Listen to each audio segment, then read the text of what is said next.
Could Robert Hardy have become Doctor Who? Or could he have fronted a new series that replaced Doctor Who?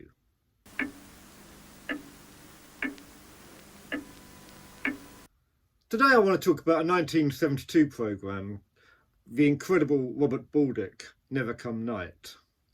And it's a bit of an interesting one. It was a pilot for a series which never got made. Only the pilot has been broadcast on TV, and that rarely. Now this programme is interesting because in many ways it has the essence of a folk horror Doctor Who. It's a Victorian eccentric who has apparently unlimited amounts of money, and he is called upon by the authorities when there's a bit of a weird happening to be solved. Now, he doesn't have a TARDIS, but he does have a railway carriage, which he calls the Tsar, which is almost TARDIS, and he has a couple of assistants who help him. This railway carriage has been designed to be a portable living space. It looks like it's bigger on the inside than the outside, although it obviously isn't supposed to be. And he entertains people there. He's got a laboratory there, and there's even sleeping quarters for the servants. So quite an impressive railway carriage, and that can go anywhere there are railway lines. He's also a bit of a gadget enthusiast, and remember this is 1972. We're in the time of John Pertwee, so he was another sort of Victorian Edwardian style gentleman who liked gadgets. So there's a real sort of similarity between the two. Come on, come on. And possibly the most revealing aspect is that one of his companions reveals to the local police or the local authorities that Robert Baldick likes to be known as Doctor. One point, sir, if you will forgive me. He dislikes being addressed as Sir Robert.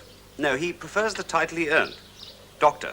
So we have this very Doctor Who type character that is going to go and investigate weird folk horror supernatural goings on, which of course Doctor Who never really did. And it occasionally delved into folk horror, but it was mainly science fiction, and even folk horror stories had a sort of alien science-based resolution. So is it feasible that this was presented as a possible replacement for Doctor Who? It's interesting, but it was by Terry Nation. And ever since his success with the Daleks, which really made a success of Doctor Who, there's been this love-hate story that seemed to go on with Terry Nation and Doctor Who. He owned the rights to the Daleks, so the Doctor Who couldn't do a story without his say-so.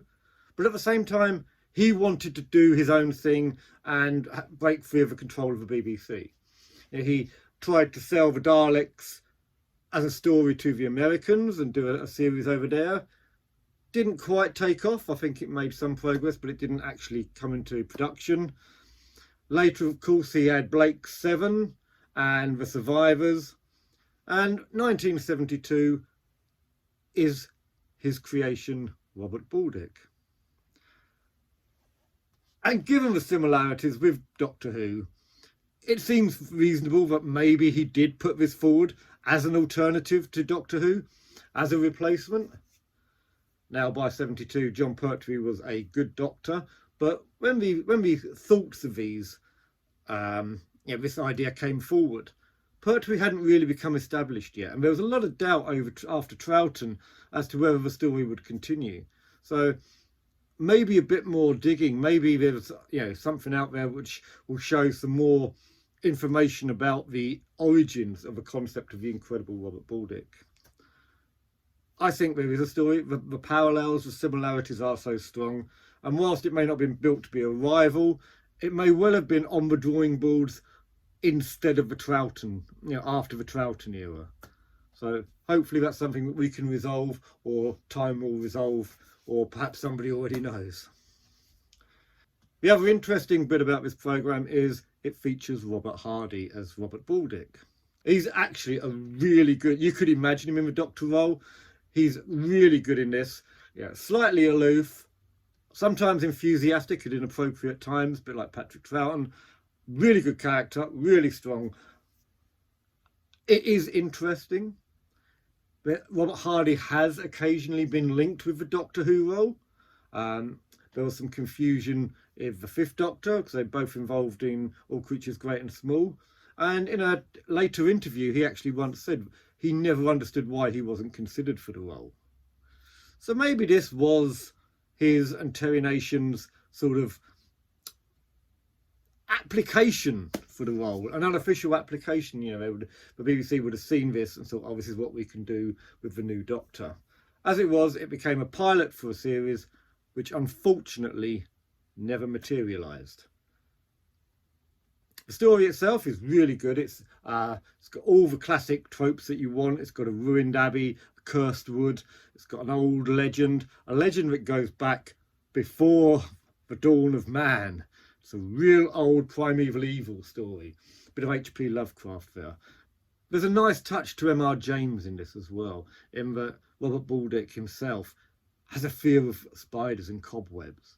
And those of us that have watched Ghost Tales for Christmas or read the stories will know that M.R. James had something about cobwebs, had something about spiders that he wasn't comfortable with the ash tree. So there's that nice touch in this little nod to M.R. James and the cobwebs.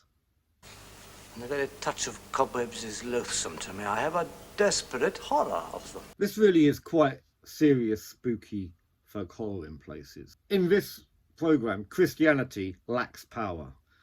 The vicar is unable in an exorcism to overcome the power, his own belief, his own faith in what he believes in isn't strong enough to combat this ancient evil. This is an evil from before man. Yeah, and the assistant says, oh, you know, nothing came before man.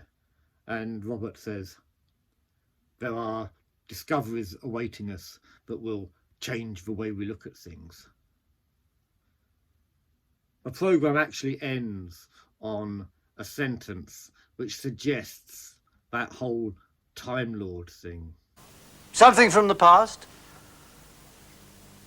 Or the future? Even bringing in time travel to the story. Was Terry Nation trying to get one over on Doctor Who? Take over? Who knows?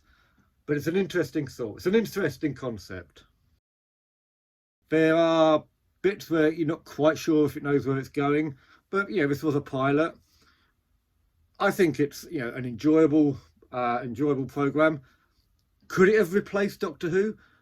I think it falls between two pillars. It's a bit too scary for your 5:30, 6 o'clock showing for kids. It certainly wouldn't warrant being shown after the Watershed.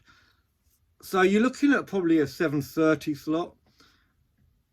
So it's not for kids, but it's just not got that gravitas for an adult programme. It's really enjoyable, but it looks like it's trying to find its place between two different targets there, and maybe that's why it never came off. Either way, it's a shame. I would like to have seen it, you know, more episodes of this.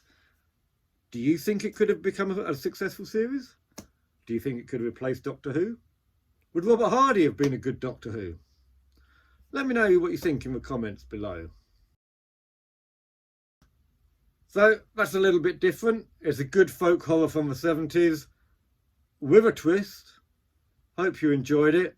Loads more coming up. Until next time, take care.